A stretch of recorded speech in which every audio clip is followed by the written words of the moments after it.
Je vais vous lire la lecture de la parole de Dieu dans 2 Timothée 15,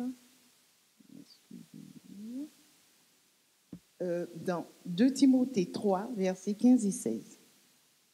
Alors, depuis ton enfance, tu connais les saintes écritures qui peuvent te rendre sage en vue du salut par la foi en Jésus-Christ. Toute l'écriture est inspirée de Dieu et utile pour enseigner, pour convaincre, pour corriger, pour instruire dans la justice. Amen.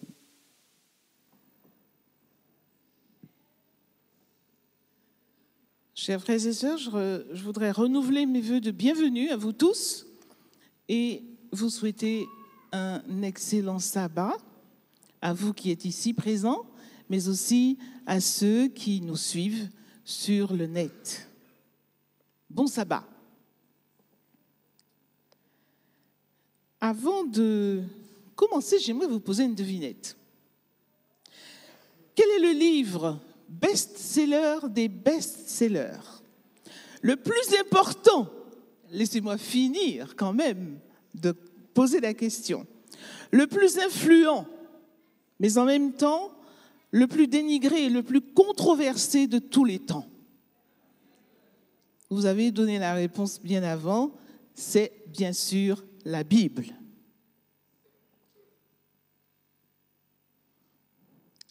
Selon des estimations récentes, plus de 5 milliards d'exemplaires ont été imprimés jusqu'ici. La Bible est aussi le livre le plus traduit au monde. Le Nouveau Testament est disponible, tenez-vous bien, en 1333 langues. Et la Bible en entier, à la fin de 2017, était disponible en 674 langues. Selon l'Alliance biblique universelle, aujourd'hui, encore 209 millions de personnes n'ont toujours pas accès aux Saintes Écritures, dans leur langue en tout cas. Mais elle est néanmoins largement disponible et au fil des siècles, elle a procuré du réconfort, du courage à des millions de gens. Elle a été aussi brûlée, interdite, calomniée et déformée par ses adversaires. Mais en tant qu'adventiste du 7e jour, quel impact ce livre ancien a-t-il sur nous? Comment pouvons-nous être fidèles à Dieu, à nous qui vivons dans une époque postmoderne? C'est un grand défi sur lequel nous nous pencherons tout au long de cette semaine. Vous savez que chaque année, au mois de novembre,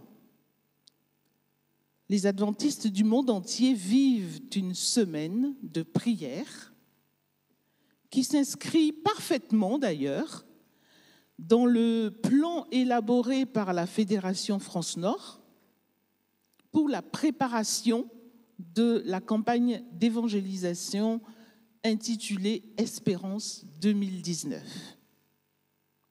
La première action de cette préparation a été la veillée de prière à laquelle nombre d'entre vous ont participé samedi dernier. La deuxième action, c'est la semaine de prière qui commence aujourd'hui même. Et la troisième action, eh bien, ce sera ce programme de 40 jours de prière qui va commencer samedi prochain, le 10 novembre, et auquel nous sommes tous invités. D'ailleurs, à ce propos, je vous rappelle que ceux qui n'ont pas encore reçu le petit livre Implication totale pourront le récupérer à la sortie du culte. Le sujet d'aujourd'hui nous est proposé par le pasteur Ted Wilson, président de la Conférence générale des adventistes du 7e jour. Et il a pour titre « Les Saintes Écritures, la révélation de Dieu, la révélation de la volonté divine ». Je vous invite à prier avec moi, si vous le souhaitez, baissons la tête. Seigneur, tu as un message pour ton peuple du monde entier aujourd'hui. Je n'ai aucun mérite particulier, mais permets que je sois l'instrument par lequel tu parleras à tes enfants, ici, à Évry. Aussi, guide-moi, Seigneur, par ton esprit, et que les cœurs soient ouverts à ta parole. Je t'ai prié dans le nom de Jésus. Amen. Je vous invite à voir avec moi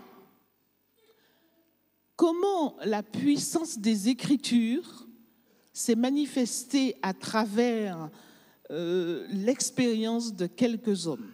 Nous allons prendre juste quelques-uns. Tout d'abord, le premier, c'était en 1425. Un homme était mort et enterré depuis plus de 40 ans. Pourtant, les membres du clergé ordonnèrent aux ouvriers du cimetière de Lutterworth en Angleterre d'exhumer ces restes, de les brûler et de les jeter dans la rivière Swift. Qu'avait-il fait pour mériter un tel sort? Pourquoi l'Église de Rome avait-elle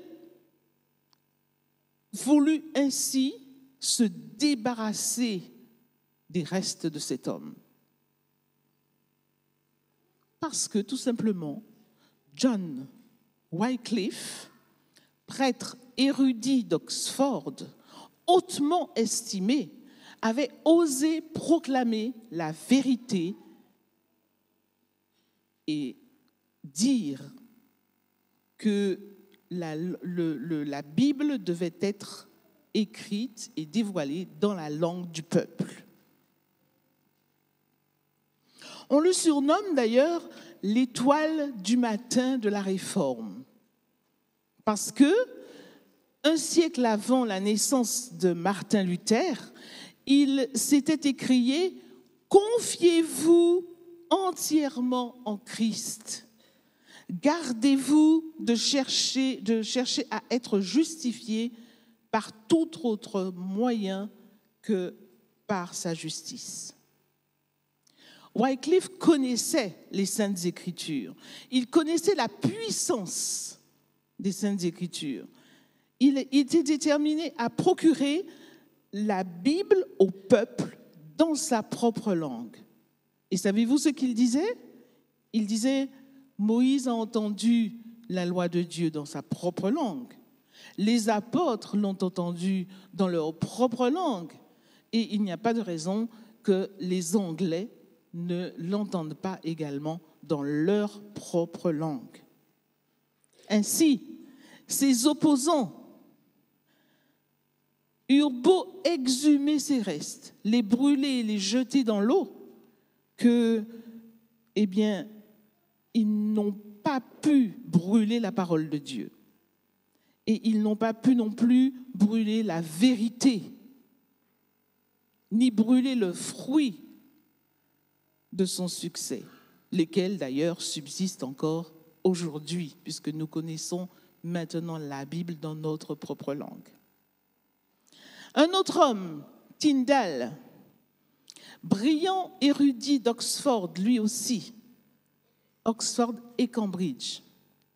Il est peut-être le traducteur de la Bible le plus connu et le martyr le plus connu aussi. Pourquoi? Il vivait dans l'Angleterre du XVIe siècle et il connaissait la Bible de Wycliffe. Bien qu'elle était encore interdite, on pouvait en trouver quelques exemplaires sur le marché noir.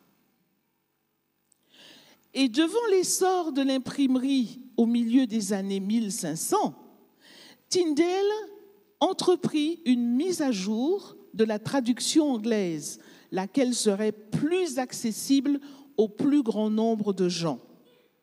Il fut d'ailleurs le premier traducteur du Nouveau Testament directement à partir des langues originales, le grec et l'hébreu.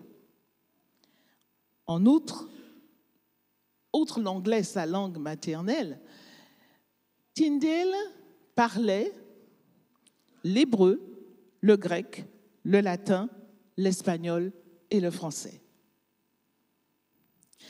En raison du climat religieux défavorable de l'époque, en Angleterre, il dut se rendre en Allemagne, où la réforme était bien avancée avec Martin Luther. D'ailleurs, celui-ci avait terminé la traduction des Écritures en allemand. Et en 1525, des exemplaires du Nouveau Testament, traduits par Tyndale, furent introduits en contrebande en Angleterre. Les dirigeants religieux, alors, constatant qu'ils ne pouvaient arrêter la progression de la propagation de la parole de Dieu, se mirent dans une violente colère. Entre-temps, Tyndale commença la traduction de l'Ancien Testament et il était arrivé à presque la moitié quand il fut trahi par un compatriote. Et là, il fut arrêté, emprisonné pendant 500 jours et en octobre 1536, on l'amena lié à un bûcher où on l'étrangla avant de le brûler. Un autre homme, Jean Hus, un prêtre tchèque, il fut lui aussi traducteur de la Bible et martyr. D'autres encore ont subi un sort semblable. Mais alors, on peut se poser la question, qu'est-ce qui, dans les Écritures, était précieux au point où ces réformateurs et d'autres encore, des millions d'autres encore, furent disposés à souffrir et à mourir. Mais surtout, la parole de Dieu est elle aussi importante pour nous aujourd'hui. Car c'est le livre, en dépit de sa grande disponibilité, c'est le livre, peut-être, en tout cas l'un des livres les moins lus et les plus dénigrés de tous les temps. En certains endroits, on persécute encore ceux qui l'ont. Dans d'autres, l'opposition est plus subtile. Tout d'abord, l'opposition vient de certaines méthodes qui sont employées pour dénigrer la Bible. La méthode la plus largement répandue est la méthode dite historico-critique, c'est-à-dire qu'on insinue que les lecteurs pensent que ce qui est important, c'est ce qu'ils décident. Ils décident donc de ce qui est important, de ce qui ne l'est pas, de ce qui peut être mis de côté et de ce qui peut être gardé. Et faisant ainsi, ils se mettent au-dessus des Saintes Écritures. Une autre attaque subtile de la Bible est la suivante. On insinue qu'il faut être un érudit ou un théologien pour comprendre la Bible. Sinon, sa lecture devient superficielle, incomplète. Pourtant, la parole de Dieu nous dit dans Jacques 1er, versets 5 et 6, je vous invite à suivre avec moi, Jacques 1er, versets 5 et 6, l'épître de Jacques. Si quelqu'un d'entre vous manque de sagesse, qu'il la demande à Dieu, qui donne à tous simplement et sans reproche, et elle lui sera donnée. Mais qu'il la demande avec foi, sans douter, car celui qui doute est semblable au flot de la mer, agité par le vent et poussé d'un côté et d'autre.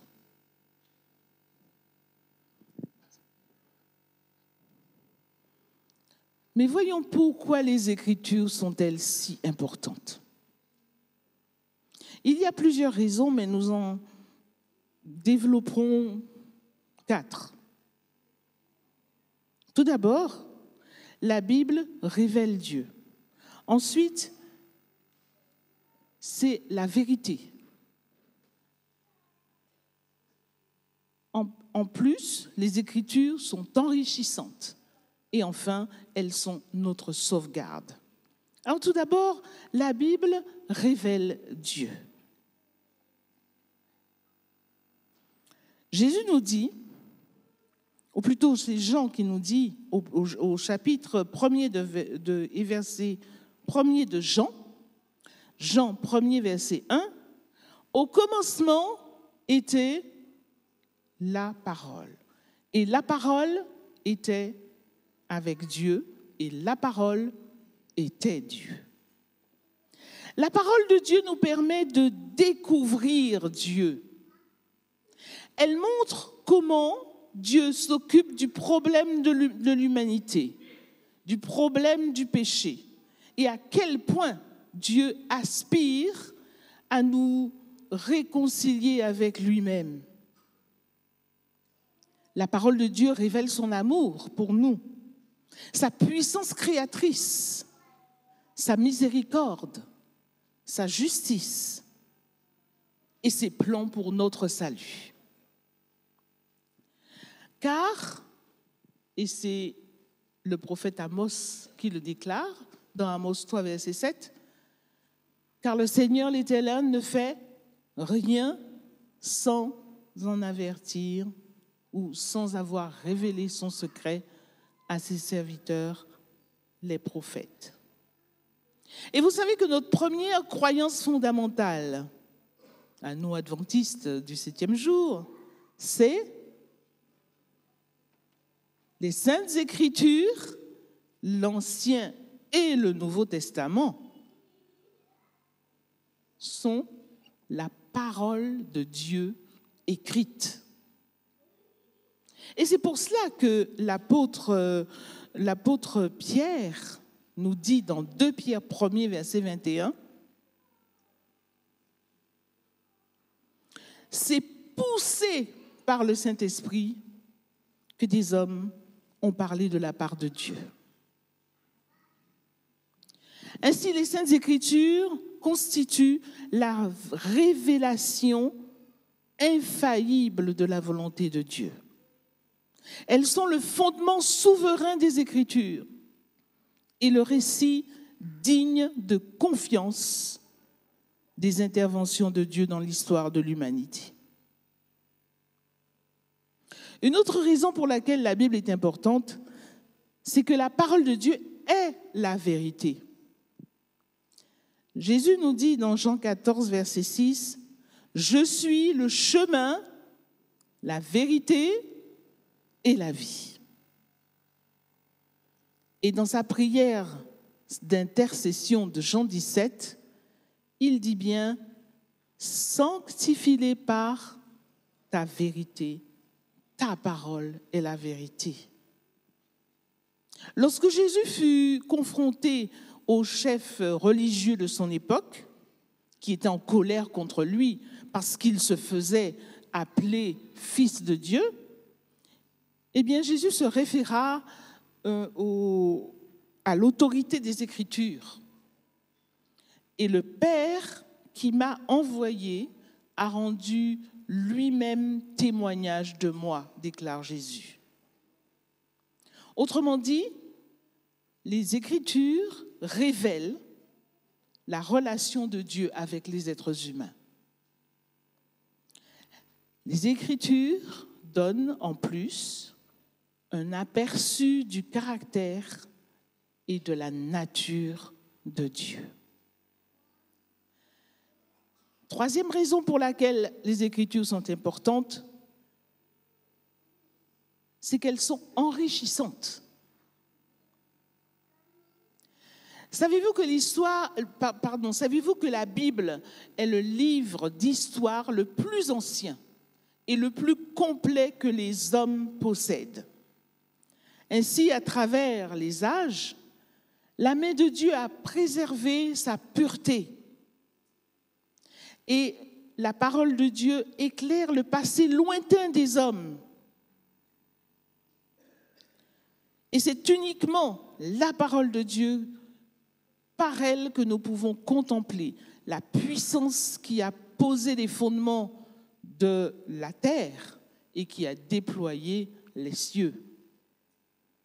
Et c'est en la lisant complètement, de la Genèse à l'Apocalypse, qu'elle nous enseigne comment avoir une relation authentique avec Dieu et avec nos semblables.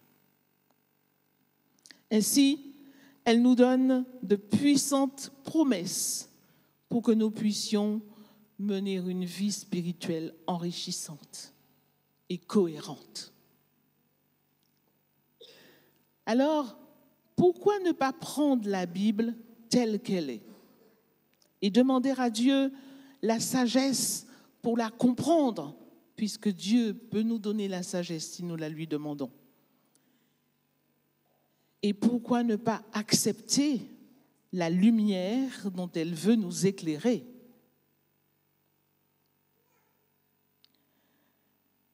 Une dernière raison que nous évoquerons ici ce matin, c'est que les Écritures sont notre seule sauvegarde.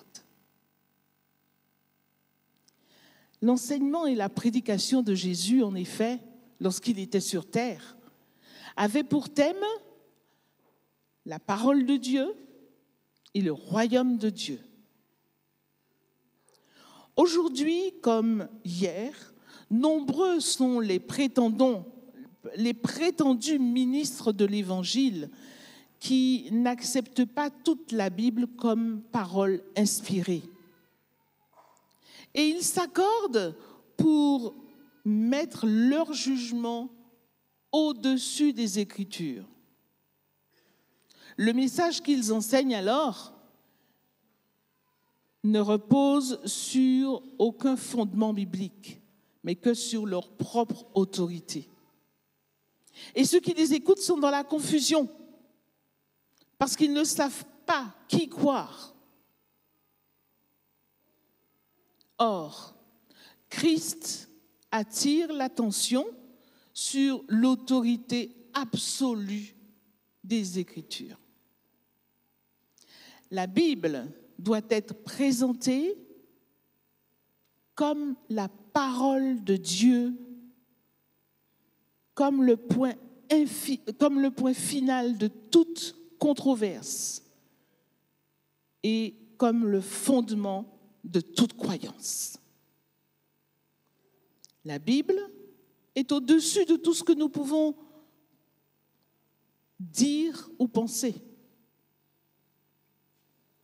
Alors souvenons-nous des fidèles martyrs qui furent disposés à sacrifier leur vie plutôt que de renoncer aux Écritures.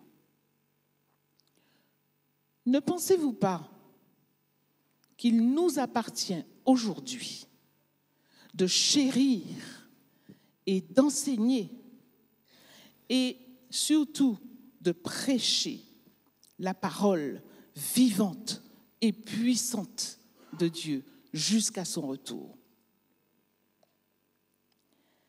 Si nous le croyons, je vous invite à répéter avec moi et avec le psalmiste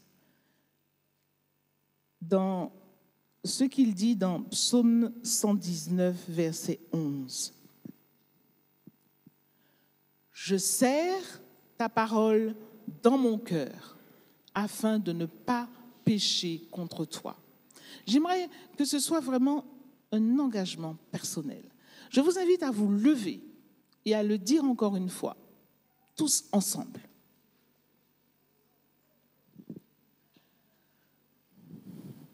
Psaume 119, verset 11. Je serre ta parole dans mon cœur afin de ne pas pécher contre toi. Puissions-nous vraiment faire de ce verset notre engagement. Et tandis que vous êtes debout, c'est la semaine de prière, je vous invite à vous mettre par groupe de 3, de façon à prier. Nous aurons un temps de prière maintenant. Rassemblons-nous en groupe de 3, pas plus, parce que nous aurons chacun un sujet de prière.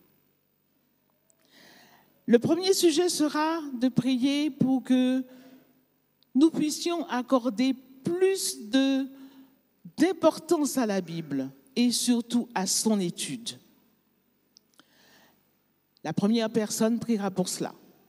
La deuxième personne priera pour toutes les personnes qui sont chargées de l'enseignement et de la prédication dans notre communauté. Et la troisième personne priera pour toutes les personnes par le monde entier qui n'ont pas encore accès à la parole de Dieu dans leur propre langue. Voilà, je pense que les sujets sont clairs. Premièrement, prier pour que nous ayons plus d'importance et que nous fassions plus de cas à l'étude de la Bible. Deuxièmement, pour ceux qui enseignent et qui se consacrent à l'enseignement et à la prédication dans notre communauté. Et troisièmement, pour ceux qui n'ont pas encore accès à la parole de Dieu dans leur propre langue, soit parce qu'elle est rare ou ils sont persécutés. Prions ensemble. Et pour clore ce moment de prière, quelques notes de musique feront comprendre que c'est la fin de ce moment. Merci. Ils sont persécutés. Prions ensemble. Et pour clore ce moment de prière, quelques notes de musique feront comprendre que c'est la fin de ce moment. Merci.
n'oublions pas de garder précieusement cette parole dans notre cœur, afin de ne pas pécher contre Dieu. Des millions de personnes se sont sacrifiées et ont laissé leur vie afin de pouvoir préserver ce livre. Et Dieu a permis qu'il traverse les siècles pour parvenir jusqu'à nous aujourd'hui. Ne négligeons pas sa parole. Amen.